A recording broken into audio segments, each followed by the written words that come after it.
கொஞ்சம் லேட்டா வந்தன்றதால ரொம்ப லேட்டா விட்டுட்டார் தம்பி. எல்லாரும் பேசி முடிச்சு நன்றி சொல்ற நிலையில என்ன விட்டுட்டாரு.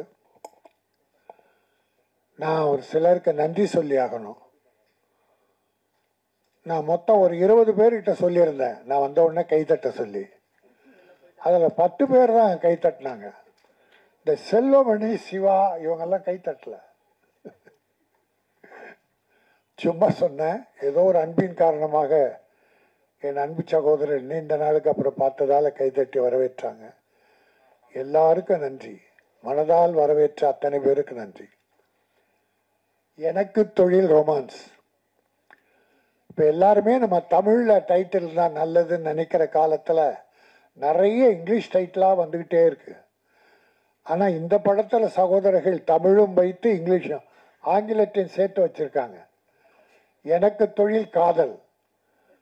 காதல் ரொமான்ஸ்னா காதல் இல்ல, காதலை விட அடுத்தபடியா ரொமான்ஸ்னா டைரக்டர் சார் காதல் தானே? காதல் தான், ரொமான்ஸும் காதல் தான். எனக்கு தொழில் காதல் இப்போ ஒரு ஸ்டைலா இருக்கு, நல்லா இருக்கு. எனக்கு தொழில் ரொமான்ஸ் போது சில யங்ஸ்டர்ஸ் இந்த காலேஜில் லவ் பண்ணிட்டு தள்ளின்னு வராங்க இல்லையா தியேட்டருக்கு, அவங்கெல்லாம் கொஞ்சம் ரொமான்ஸ்க்காக வருவாங்க, நிறைய வருவாங்க. எனக்கு இந்த பார்க்கும்போது நான் ரொம்ப நல்லா இருக்குன்னு சொன்னாங்க. தம்பி திருமலை தான் சொன்னான், ரொம்ப நல்லா இருக்குன்னு. அதனால தான் நம்பி நம்ம பண்ணிட்டேன். இதெல்லாம் இவ்வளோ காலம் கஷ்டப்பட்டா கூட இதெல்லாம் வெற்றி பெறுவேன். அவன் ஒரு போராளி, சினிமா போராளி. என் சிஷ்யன் சொல்லலாம், நான் ஒரு போராளி. இப்போ எனக்கு அடுத்து என்ன தம்பி, அதாவது கஷ்டத்தையே இஷ்டப்பட்டு எடுத்துக்குவான். கஷ்டப்படுவான், அது இஷ்டப்பட்டு படுவான். வெற்றி அடைகிற வரைக்கும் போட்டிடுவான். தவறுகளை சுட்டி காட்டுவான், தட்டி கேட்பான். யாருக்கும் ஜால்ரா அடிச்செல்லாம் பழக்கம் கிடையாது. நல்லது நடக்கணும். சினிமா முதலீடு செய்யற ப்ரொடியூசர் அத்தனை பேரும் நல்லா இருக்கணும், அதுக்காக போராடுவான். சில படங்கள் முடிக்க முடியாமல் இருக்கும்போது அவனுடைய உதவியால் ஃபைனான்சியர்ஸ் பணம் கொடுத்து அந்த படத்தெல்லாம் முடிச்சிருக்காங்க. ஆக அப்படி ஒரு நல்ல மனம் படைத்த அருமை தம்பி திருமலை இன்றைக்கு இந்த படத்தை எடுத்து செய்கிறான் ப்ரொடியூசர்னா முதல்ல மகிழ்ச்சி. பல பேர் அடைந்தாலும் நான் மிகப்பெரிய மகிழ்ச்சி அடைகிறேன். அவன் வெற்றி பெறுவான்.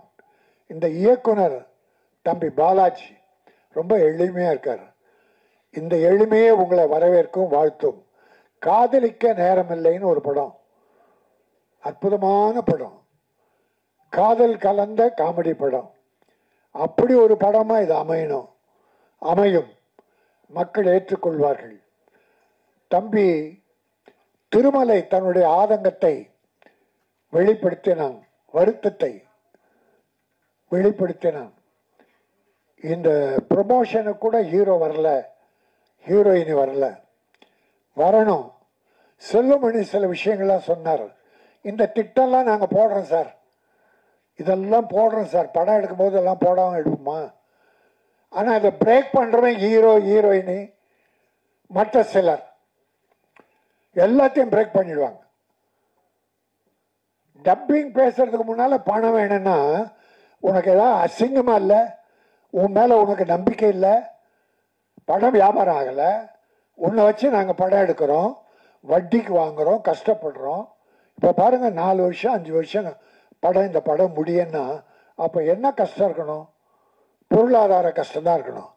அதை கடைசியாக மகேந்திர குமார்ஜி உதவியால தம்பி திருமலை ஏற்பாடு பண்ணி இந்த படத்தை முடிச்சிருக்கான். அப்போ ஹீரோவா நீ கொண்டாந்த பணத்தை கொடுத்த, என் முதல் படம் கதாநாயகன், இந்த படம் எப்படி வரணும், இந்தாங்க இந்த பணத்தை வச்சு படம் பண்ணுங்கன்னு சரத்குமார் பண்ணியிருக்காரு. அப்படி ஜெய்சங்கர்னு ஒரு ஹீரோ, அவர் எத்தனை ப்ரொடியூசர் வாழ வச்சிருக்கார். ரிலீஸுக்கெல்லாம் அவங்க உதவி பண்ணுவாங்க. பட் ஒரு ப்ரொமோஷனுக்கே வரலன்னா ப்ரொடியூசர்ஸ் அவ்வளோ பெரிய அடிமைகளா? உனக்கு என்ன அவ்வளோ பிஸி ஆயிட்ட? எல்லாருக்கும் சொல்றேன், தலை கனம் மட்டும் இருக்கக்கூடாது. தலை கனம் கொஞ்ச நாள் நிமிரும், உன்னை தாழ்த்தி விடும். தலை கனிச்சுன்னா தலை தாழ்ந்து விடும். ஆகவே தலை கனம் இருக்கக்கூடாது யாரா இருந்தாலும். வளர்ச்சியும் போது நெற்பயிரை உதாரணம் சொல்லுவாங்க. நெற்பயிர் கதிர் விடுறதுக்கு முன்னால நெல் நிமிர்ந்து நிற்குமா, கதிர் விடுகிற போது அந்த நெற்பயிர் தலை தாழ்ந்து இருக்குமா. அது அறிவின் முதிர்ச்சி. அது போல வளர புகழ் வளர வளர அமைதியும் தன்னடக்கம் இருந்தா நீ மேலும் உயர்வாய். அடுத்தவங்க வைத்தறித்தலுக்கு சாபத்துக்கு மட்டும் ஆளாகாதீங்க யாரா இருந்தாலும். ஆனா நான் இவ்வளவு சொன்னாலும் என் தயாரிப்பாளர் மேலதான் நான் குறைப்பட்டுக்குவேன். வேற எவனை பற்றியும் நான் குறைப்பட மாட்டேன்.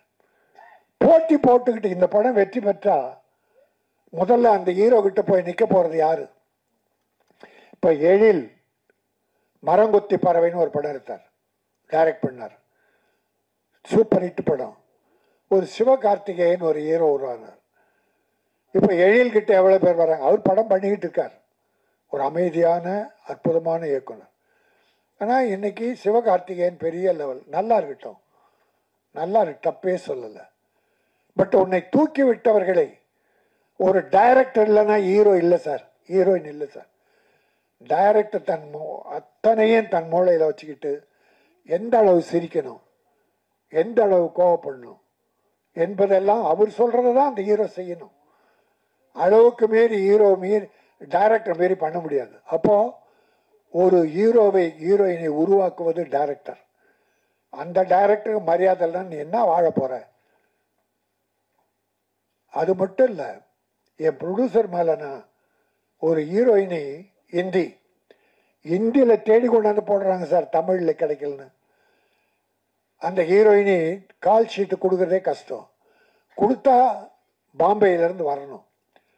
பாம்பேல பிளைட் வீட்டில இருந்து ஏரோட்ரம் வர வரைக்கும் அந்த பவுன்சர் அங்க 4 பவுன்சர் இந்தியில பாம்பேல வீட்டுல இருந்து அவங்க ஏர்போர்ட் வர்ற வரைக்கும் 4 பவுன்சர். ஏர்போர்ட் ஏறின உடனே சென்னையில் 4 பவுன்சர் கொண்டாந்து விடணும். இன்னும் அவ்வளவு பெரிய தீவிரவாதியா நீ? ஹீரோக்கள், இத்தனை ஹீரோக்களும் பவுன்சர்ஸ் வச்சுக்கிறாங்க. சில டைரக்டர்கள் அவங்களுக்கு பவுன்சர்ஸ். அவ்வளவு கேடு கட்டவனா பயங்கரவாதியா? உன்னை கொலை பண்றதுக்கு ஆளுங்க சுத்திக்கிட்டா இருக்கு. எதுக்கு பவுன்சர்ஸ குறை சொல்ல? பவுன்சர்ஸுக்கு வேஷம் கொடுங்க, வேலை கொடுங்க, அந்த தம்பிகள் நல்லா இருக்கட்டும். ஆனா கேரவான்ல இருந்து ஹீரோ போவாராம், 6 பவுன்சர் கூடவே போவாங்களாம். ஷூட்டிங் ஒரு 100 மீட்டர்ல நடக்கும். அந்த 100 மீட்டர் வரைக்கும் ஹீரோ விட்டுட்டு அங்கேயே உட்கார்ந்துட்டு இருக்கணும். பிறகு அந்த பவுன்சர் ஹீரோ ஷாட் முடிஞ்சு கேரவான் வருவார். அந்த பவுன்சர்ஸ் வந்து கேரவான்ல உட்கார வைக்கணும். என்னங்கடா இது அக்கிரமமா இருக்குது? அவ்வளோ பெரிய தீவிரவாதிகளா நீங்க? உங்களை சொல்றதுக்கு ஆள் தேடிக்கிட்டு இருக்காங்க. ஆக ரொம்ப வேதனையான விஷயம். இதை செய்வது யார்? நம்மளோட ப்ரொடியூசர். நான் அவங்கள குறை சொல்ல மாட்டேன். எனக்கு வேணாம், அந்த ஹீரோ வேணாம் என்று சொல்ல தைரியம் இல்லையே. அவங்களால எத்தனை கோடி சம்பாதிக்க போறீங்க? படுற வேதனை அவ்வளோ பெரிய வேதனை. ஆகவே சில கஷ்டங்கள் ப்ரொடியூசர்ஸுக்கு பலர் செயற்கையா கொடுக்கறாங்க. இதற்கு தயாரிப்பாளர் சங்கம் தான் ஒரு முடிவு எடுக்கணும். திருமலை இங்க கத்தி பிரயோஜனம் கிடையாது. தயாரிப்பாளர் சங்கம் ஒற்றுமையா இருக்கணும். ஆந்திரா பிரமாதமா இருக்கு. ஆந்திரா ப்ரொடியூசர் கவுன்சிலை மீறி யாராலும் ஒன்றும் பண்ண முடியாது. கேரளா பவர்ஃபுல் ப்ரொடியூசர் கவுன்சில் சொல்றதா நடக்கும். கர்நாடகாவும் அப்படிதான். நான் ஒரே ஒரு உதாரணம் சொல்லி முடிக்கிறேன். ஆந்திராவில் ஒரு வில்லனுக்கும் ஒரு ஹீரோயினுக்கும் ரெட்டு போட்டாங்க. ஒரு ப்ரொடியூசருக்கு டேட்டு கொடுத்து அந்த படத்தில் ஆக்ட் பண்ணாம அவரை விட்டுட்டு இன்னொரு படம் பெரிய ப்ரொடியூசர் டைரக்டர் படத்துக்கு போயிட்டாங்க. அந்த ப்ரொடியூசர் கம்ப்ளைண்ட் பண்ணார், என் படத்துக்கு தேதி கொடுத்துட்டு அந்த வில்லனும் ஹீரோயினையும் வரலன்னு. ப்ரொடியூசர் கவுன்சில் அவங்கள ரெட்டு போட்டுச்சு ஆந்திராவில். 1 மாசம் படம் நடிக்கல, யாருமே கூப்பிடல. பிறகு 5 ரூபாய் 5 லட்சம் ஃபைன் பண்ணி அந்த வில்லனும் ஹீரோயின் பணம் கட்டின பிறகு ரிலீஸ் பண்ணாங்க, நடிக்க ஆரம்பிச்சாங்க. யாரும் இல்லை, பிரகாஷ் ராஜ் என்கிற வில்லன், சிம்ரன் என்கிற ஹீரோயின். அப்போ அந்த பவர் எங்க போச்சு உங்களுக்கு? நம்முடைய வேலை செய்பவர்கள் அவங்க கிட்ட நம்ம அடிமையா இருக்க முடியாது. அந்த கட்ஸ் நம்ம ப்ரொடியூசருக்கு வேணும். அந்த கட்ஸை கொடுக்க வேண்டியது ப்ரொடியூசர் கவுன்சில். செல்லுமணி சொன்ன மாதிரி சரியா வரலையா, பெப்சி கிட்ட சொல்லி ஒத்துழைமை கொண்டு வாங்க. ஒரு ஹீரோ போடாத, கிட்ட போகாத, எந்த ப்ரொடியூசரும் போகாத. 3 மாசம் முகம் வளர்ச்சி ஆகட்டும், மேக்கப் போடாமல் இருக்கட்டும், அப்புறம் அழ போறாங்க பாரு, வந்து வேஷம் கேட்பாங்க. ஆக எந்த முறையில் தனிப்பட்ட முறையில் நான் யாரும் சொல்லலை. என் ப்ரொடியூசரை வேதனைப்படுத்திய எந்த ஹீரோ ஆனாலும் அவரை நான் வன்மையாக கண்டிக்கிறேன். இந்த எனக்கு தொழில் ரொமான்ஸ் மிகப்பெரிய வெற்றி பெறும். மிகச்சிறந்த நகைச்சுவை காதல் கதை. அந்த படத்தை மக்கள், தமிழக மக்கள் மட்டுமல்ல, சினிமா பார்க்கிற அத்தனை பேரும் ஏற்பார்கள். அதன் மூலமாக ஒரு கதாநாயகன் மிகப்பெரிய வெற்றி பெறுவார். ஹீரோ ஓடுறாங்க.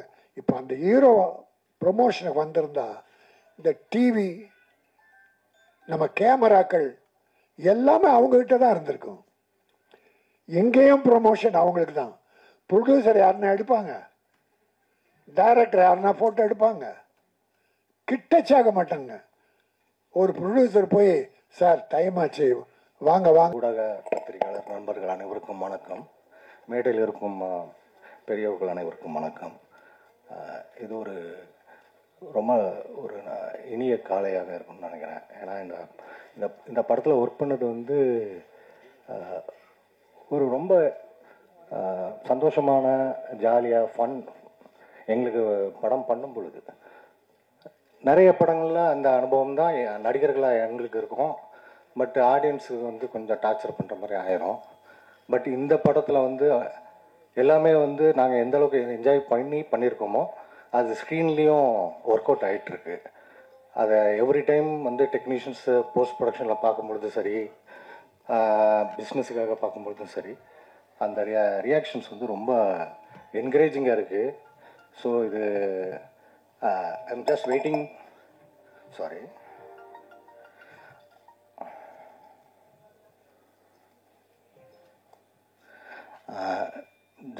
ஃபார் த டைம் அந்த ஸ்க்ரீனில் ஆடியன்ஸோட தியேட்டரில் பார்த்து அவங்க என்ஜாய் பண்ணுறத பார்க்குறதுக்கு நிறைய இருக்குது. பட் மேடையில் இருக்கிறவங்க எல்லாமே பெரிய ஆளுங்க, நிறைய பேசணும். அதனால் நான் நன்றி சொல்லி விடைபெற்றுக் கொள்கிறேன். நன்றி, வணக்கம். இந்த வீடியோ உங்களுக்கு பிடிச்சிருந்ததுன்னா மறக்காம லைக் பண்ணுங்க, ஷேர் பண்ணுங்க, கமெண்ட் பண்ணுங்க. அப்படியே ஃபன்நெட் சேனலை சப்ஸ்கிரைப் பண்ணி பெல் ஐக்கன்ல இருக்கிற ஆல் பட்டனையும் கிளிக் பண்ணி வச்சுக்கோங்க. அப்பதான் நாங்க போடுற அப்டேட்ஸ் உடனுக்குடனே உங்களை வந்து சேரும்.